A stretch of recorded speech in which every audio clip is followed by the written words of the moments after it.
வணக்க மக்களே, நான் உங்கள் எலும்பு முறை வைத்தியர் கோகுல். நீங்கள் பார்த்துருக்கிறது நம்ம கோகுல் எலும்பு முறை வைத்தியசாலையோட வீடியோ தாங்க. இவங்களுக்கு இடுப்பு பால் ஃப்ராக்சர் ஆகி மேலே ஏறிடுச்சுங்க. அதுக்காக நம்ம வைத்தியசாலைக்கு மார்னிங் கால் பண்ணி இது மாதிரி கீழே விழுந்துட்டாங்க, கட்டு போட்டு விடுங்க அப்படின்னு சொல்லியிருந்தாங்க.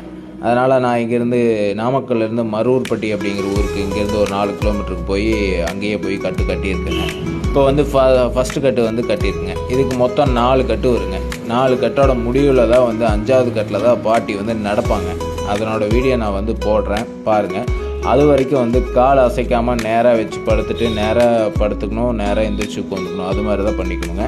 காலை திருப்பாமல் வச்சோம்னா தான் அந்த எலும்பு உடஞ்சி விலகின எலும்பு கரெக்டாக இப்போ இழுத்து வச்சு கட்டியிருக்கு. அதனால் கரெக்டாக வச்சுட்டாங்கன்னா தான் அந்த எலும்பு பர்ஃபெக்டாக செட் ஆகும். அது வரைக்கும் இவங்க கொஞ்சம் பொறுமையாக இருந்துட்டு கொஞ்சம் அப்படியே எந்திரிச்சு கொண்டு அப்படியே படுத்துட்டு இருந்தாங்கன்னா பர்ஃபெக்டாக எலும்பு செட் ஆகிக்கும். கடைசி கட்டில் நல்லா நடந்துக்கலாம். வணக்கம்.